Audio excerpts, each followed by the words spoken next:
Assalamualaikum warahmatullahi wabarakatuh, Sobat Republika. Saya Fian Firatmaja, kita ngobrol di podcast Republika.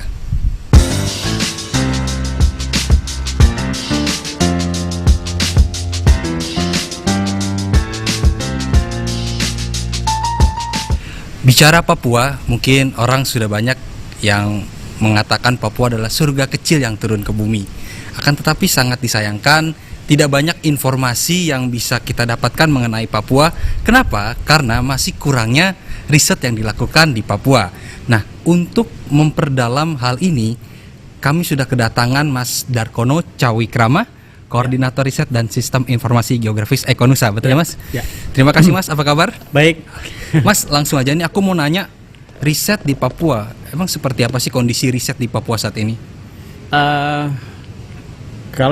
Kalau kita lihat secara nasional gitu ya, riset-riset yang dilakukan di tanah Papua ya masih kecil rasionya, masih baru sekitar 2,86% saja dibandingkan dengan jumlah riset nasional. Berapa itu? Di tahun 2019 itu.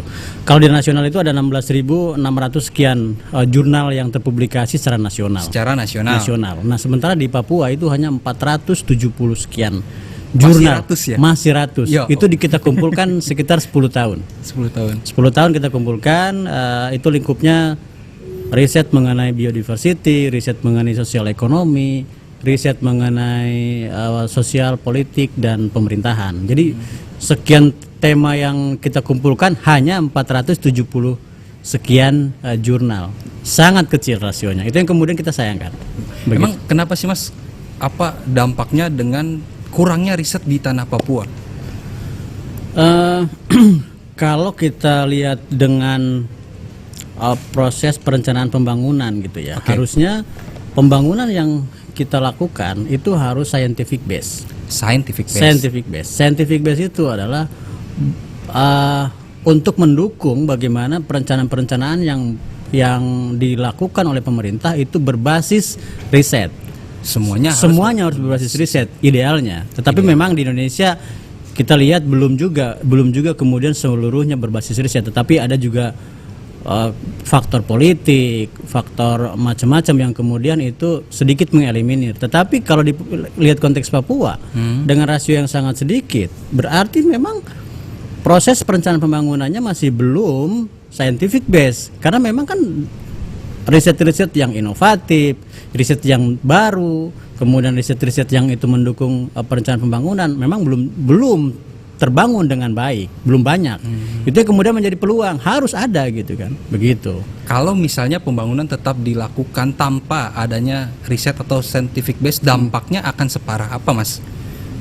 Kalau parah mungkin kita nggak bisa mengukur juga tapi kalau kemudian dampaknya itu menjadi pembangunan yang business as usual, artinya bisa saja menjadi hanya menunaikan apa yang memang ditargetkan dari nasional, kemudian tidak tidak memberikan banyak manfaat terhadap masyarakat gitu kan. Mungkin itu gitu. Akhirnya kan pembangunan yang dilakukan itu lebih ke hanya spending anggaran. Kayak gitu. Jadi hanya anggaran yang kemudian serapan anggarannya berapa. Kalau makin tinggi serapan anggaran makin bagus pembangunan itu. Padahal kan bukan itu.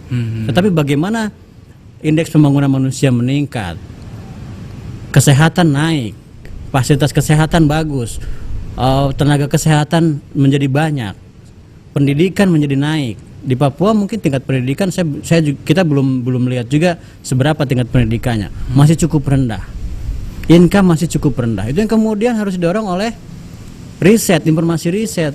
Di mana informasi riset itu? Ya di semua orang atau semua elemen yang ada di tanah Papua yang berkontribusi, baik itu akademisi, pemerintah, LSM atau pihak manapun, ayo melakukan riset kayak gitu. Untuk apa? Untuk mendorong pembangunan, untuk menjadi dasar merencanakan pembangunan. Itu kira-kira. Kalau dari Ekonusa sendiri ini, Mas, riset apa aja sih yang sudah dilakukan? Kita yang secara rutin melakukan riset itu monitoring penutupan lahan. Tutupan lahan itu secara rutin 3 bulan sekali kita rilis, kita update seperti apa kondisi saat ini tutupan lahan. Kemudian ada riset yang itu tahunan. Riset tahunan itu bagaimana impact dari pembangunan yang dilakukan di Papua terhadap indeks pembangunan manusia. Itu ada itu annually. Tapi yang sangat sering kita lakukan itu per 3 bulan adalah monitoring tutupan lahan. Yang dilakukan monitoring tutupan lahan yang dilakukan ya kita ada studio kecil, kemudian monitoring dari satelit, kemudian memonitor siapa pelaku pembukaan lahan kayak gitu kan, berapa luasnya biar ketahuan. Sebenarnya itu kan semua orang sudah juga melakukan itu juga kayak gitu kan. Untuk selain itu apalagi Mas? Riset sosial yang sudah atau yang tengah dilakukan? Yang kalau yang tengah dilakukan itu kita mau bikin feasibility study untuk areal untuk masyarakat yang di dekat konsesi, dekat peralihan lahan itu ya. Jadi di area di wilayah-wilayah masyarakat yang saat ini berada di sekitar konsesi perkebunan, konsesi HPH kayak gitu. Seperti apa kondisi masyarakatnya? Apakah kemudian terdampak dari proses itu? Gitu. Apakah kemudian malah terdampak negatif atau terdampak positif? Nah, itu kan kita harus melihat itu karena mereka ini para investor datang ke sana tujuannya adalah untuk mensejahterakan. Apakah betul itu untuk mensejahterakan masyarakat Papua? Siapa yang disejahterain gitu? Atau siapa yang disejahterakan? Atau mungkin para pemilik modal yang ingin tambah sejahtera kayak gitu kan? Itu kira-kira kita ingin melihat ke arah sana. Kemudian apakah di sana masyarakatnya resilient, artinya apa itu Mas resilient? Resilient itu artinya dia lenting, artinya dia mampu menyesuaikan dengan perubahan yang ada di wilayah dia. Dengan adanya investasi kemungkinan akan berubah. Gitu kan? Perubahan itu yang kemudian dia harus mampu adaptif terhadap perubahan itu. Contohnya di Papua dulu tidak masuk Indomie. Tetapi setelah banyak kegiatan konsesi, kegiatan-kegiatan yang sifatnya itu dari Jakarta, dalam tanda petik dari Jakarta, itu kan membawa bahan makanan yang instan gitu dari Jakarta. Salah satunya adalah Indomie. Orang Papua tidak kenal Indomie sebelumnya. Mohon maaf, aku jadi ngomong merek ini, tapi nggak apa-apa. Mie instan itu akhirnya masyarakat sana seperti barang yang mahal. Oh, sesuatu yang mewah. Sesuatu yang mewah. Apa nih Kakak? Apa ini? Ini mie instan. Padahal lebih bergizian. Mungkin rusak yang ada yang di sana kah, mungkin babi hutan yang lebih bergizi itu daripada mie instan kayak gitu. Yang kemudian ada perubahan itu yang kemudian belum tentu juga menjadi sustain buat mereka, buat masyarakat. Belum tentu juga baik buat mereka. Belum tentu baik buat mereka gitu. Itu yang kemudian dampak dari investasi yang itu harus ditelisik dengan riset. Kalau tidak ada penelitian, tidak ada bahan untuk dijadikan scientific base tadi ya? Dasar untuk pembangunan yang itu scientific base, ya pemerintah juga kemudian kan hanya mengikuti kira-kira ketentuan nasionalnya harus seperti A ya ikut A kayak gitu kan, terjemahan A di sana apa menjadi A1 A2 kayak gitu kan. Ompot kotak kayak gitu. Kayak gitu kira-kira riset dibangun untuk perencanaan pembangunan menurut kita itu. Kedepannya nih Mas, kan riset masih sedikit. Riset apa lagi sih yang dibutuhkan nih buat pembangunan di Papua sendiri? Lebih ke arah mana gitu? Iya. Ekonusa sampai dengan Desember ini targetnya harus ada sekitar 15 ilmuwan muda. Wow, ilmuwan muda. Jadi kita ada divisi mobilisasi anak muda dengan tim riset kita untuk mendorong anak muda Papua itu mau meriset, mau melakukan penelitian, risetnya yang inovatif, baru, kemudian bisa menjadi bisa menjadi bahan untuk penyusunan keputusan bagi pemerintah kayak gitu. Nah itu kita dorong. Nah sekarang prosesnya sedang sudah melewati fase seleksi, ada 86 proposal masuk, artinya ada 86 ilmuwan muda yang mendaftar. Kita hanya mengambil 15. Kemudian kita seleksi, tim panelnya itu kita ambil dari Universitas Indonesia, kemudian dari Universitas Cendrawasih, kemudian dari Universitas Papua, dari Balitbangda sendiri juga kita karena bekerja sama dengan Balitbangda sudah selesai dapat 15, kemudian kita fasenya dalam bulan ini mau melakukan bootcamp. Jadi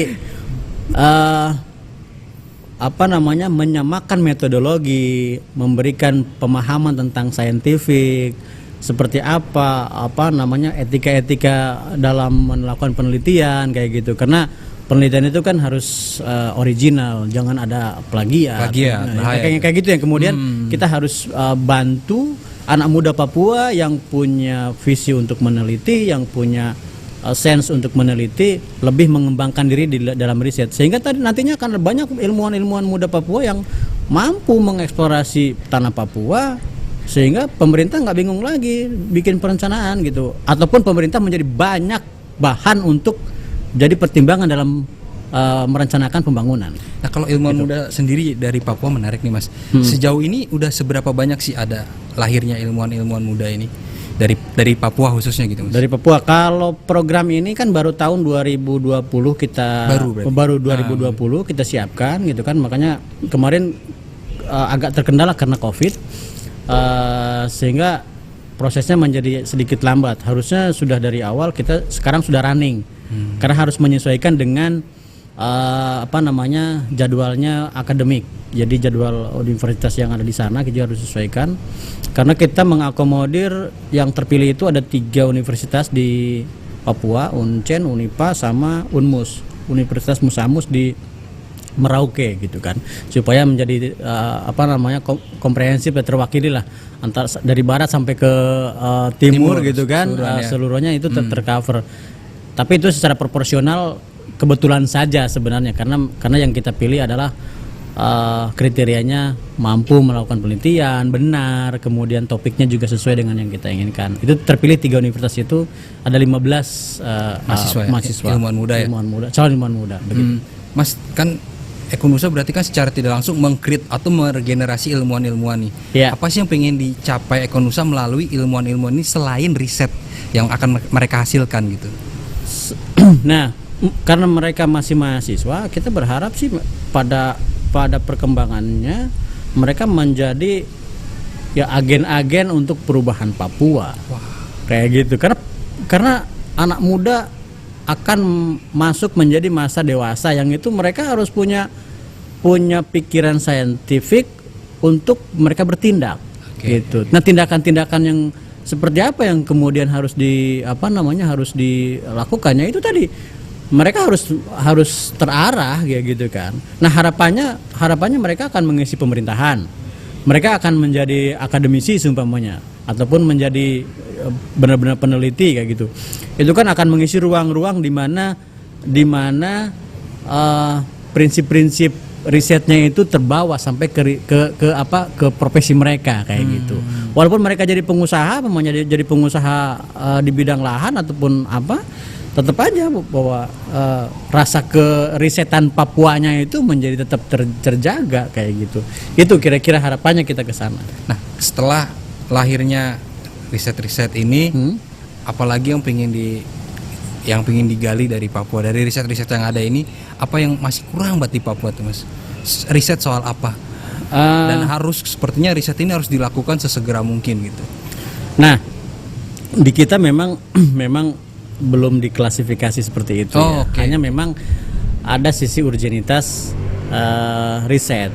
Ya, sisi yang paling urgent itu adalah tadi lebih ke biodiversity, balik ke biodiversity tadi ya. Karena banyak wilayah Indonesia bagian barat itu tidak cukup siap pada saat dibutuhkan seberapa besar sih sebenarnya sisa, contoh saja umpamanya harimau ataupun mamalia lain umpamanya gitu, yang itu masih tersisa, yang itu masih bisa bertahan pada saat nanti ada desakan pembangunan kayak gitu. Nah, Papua itu juga harus menyiapkan itu, karena orang sekarang lagi berbondong-bondong, para investor berbondong-bondong menuju Papua, lari ke timur sekarang kayak gitu. Sekarang berlari ke timur, berbondong-bondong untuk kemudian pada akhirnya akan ada tekanan terhadap biodiversity gitu kan. Biodiversity kemudian akan terancam Nah, kita harus menyiapkan bahwa wilayah-wilayah mana yang itu menjadi areal yang harus kita proteksi kayak gitu. Karena kita memproteksi biodiversity, plus di sana juga ada masyarakat yang mendiami. Nah, yang kedua itu riset yang urgent itu adalah riset tentang kepentingan masyarakat terhadap hutan. Wow. Itu yang harus diekspos maksudnya. Iya. Faktanya itu sudah menjadi hal yang penting. Hutan itu menjadi hal yang penting bagi masyarakat. Tetapi eksposnya belum banyak gitu kan. Bahwa di Papua itu orang asli Papua terutama itu sangat lekat dengan Hutan ya. Hutan, betul. Tetapi secara saintifik, Apakah mereka mengerti? apakah kemudian bukan mengerti, tapi apakah kemudian publik sudah paham? Oke, publik lebih paham. Publik sudah paham bahwa masyarakat Papua itu kalau kehilangan hutan ya kehilangan jati dirinya, kayak gitu. Nah, jati diri itu yang kehilangan jati diri itu ada kehilangan mereka sendiri kayak gitu. Nah, itu yang kemudian harus orang lain, publik tahu. Nah, siapa yang harus memberitahu? Ya kita semua gitu kan, pihak-pihak yang bisa punya akses keluar. Riset yang benar yang dilakukan di sana sehingga masyarakat oh iya itu dilakukan dengan cara yang benar, artinya proporsional. Kadang-kadang kan orang lain dalam ini bisa saja menjadi orang yang berkepentingan ingin mengambil Papua kayak gitu kan, mengambil sumber daya Papua. Okay. Melihat orang biasa aja, kita kalau ke Papua ya tidak dianggap masyarakatnya kayak gitu kan. Itu yang kemudian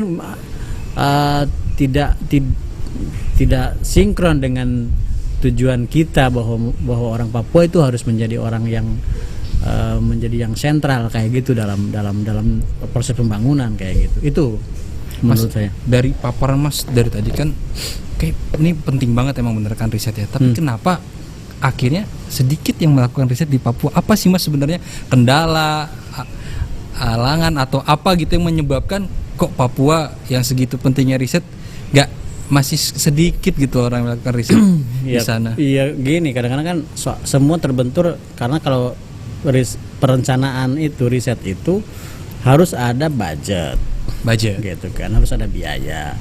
Tidak semua institusi yang basisnya riset itu punya anggaran yang cukup kuat untuk melakukan riset di Papua. Kayak gitu. Itu hal yang pokok juga ya, hal yang pokok juga. Di samping memang kesana kan cukup mahal. Betul. Kayak gitu. Satu kali terbang ke Papua dari Jakarta bolak-balik itu sudah mungkin kalau juta ya. Kalau itu untuk jadi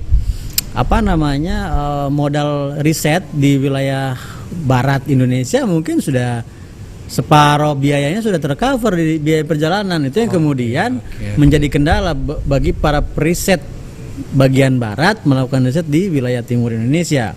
Sehingga kita harus membuat peneliti yang dari Papua, karena mereka tidak harus kemudian punya modal besar kayak gitu kan, tiketnya tidak harus besar, cukup di dia kita kemudian bisa bareng bersama akademisi dari Unipa, Uncen, karena di sana juga sudah banyak orang yang sebenarnya punya visi untuk riset. Hanya memang kan kadang-kadang tidak ada ruang gitu kan, tadi tidak ada budget terbatas gitu kan di tingkat pemerintah, di tingkat universitas kayak gitu. Sehingga yang dari barat ini seharusnya memang ya mendoronglah ruang-ruang untuk riset bagi masyarakat atau bagi akademisi yang ada di wilayah timur Indonesia kayak gitu. Jadi nggak dipungkiri emang dana itu salah satu kendalanya. Betul, memang kendala biaya juga vital kayak gitu, vital gitu. Gak bisa dipungkiri, masa berenang kan. Iya. Mas, begitu. Kesimpulannya nih Mas, jadi riset itu penting di Papua. Iya. Pesan dong Mas buat semuanya nih untuk sama-sama ayo kita gimana cari jalan tengahnya biar riset di Papua ini tahun ke depannya tuh meningkat dan bisa menghasilkan impact. Pesan buat masyarakat atau peneliti atau instansi atau bahkan pemerintah untuk melakukan riset di tanah Papua. Pesannya seperti apa Mas? Kalau saya sih begini, Papua itu menjadi benteng terakhir biodiversity atau hutan tropis di Indonesia. Nah, supaya kemudian sangat berdasar, itu semua harus didasarkan dengan riset. Memang tadi ada banyak kendala. Hanya bisa saja kita coba lakukan ya kerjasama dengan institusi lokal kayak gitu untuk kemudian saling meningkatkan skill gitu kan dalam riset. Karena kalau hanya terpaku di terkendala di biaya, itu semua ya nggak bakalan tercapai juga riset itu. Mentok. Intinya bekerja sama dengan teman-teman yang ada di Papua, karena teman-teman di Papua juga sudah cukup banyak yang ahli gitu kan. Hanya mereka tidak ada ruang yang lebih besar dibandingkan dengan ruang-ruang para peneliti yang ada di Indonesia bagian barat. Hanya itu gitu. Sebenarnya mereka cukup ahli gitu kan. Ada potensinya ya Mas ya? Bukan cuma potensi, sama seperti orang-orang di bagian barat. Tetapi tadi ruang-ruang yang bisa mereka manfaatkan untuk bisa meriset di sekitaran Papua tidak seperti kesempatan yang dimiliki oleh di barat kayak gitu. Jadi mari kita berbagi kesempatan itu. Apapun, mau dari budget kah, dari informasi kah, dari apa semua gitu kan. Sehingga kita semua rata. Papua juga wilayah Indonesia kayak pasti gitu. Pembangunan juga akan lebih maju lagi kayak gitu. Mas Darkono, terima kasih banyak nih. Saya jadi lebih terbuka mengenai betapa pentingnya riset di tanah Papua. Terlebih lagi kan pembangunan sekarang dari timur ya. Mas Darkono, terima kasih atas waktunya. Sobat Republika, demikianlah podcast dengan Mas Darkono tentang pentingnya riset di tanah Papua. Buat sobat Republika yang ingin mengasih kritik, saran, masukan atau apapun, bisa langsung kirim di sini di email redaksi Republika atau ke media sosial Republika. Semoga masukan-masukannya bisa membuat podcast Republika semakin baik ke depannya. Sampai bertemu di podcast Republika di kesempatan lainnya. Tetap saksikan podcast Republika hanya di republika.co.id. Wassalamualaikum warahmatullahi wabarakatuh.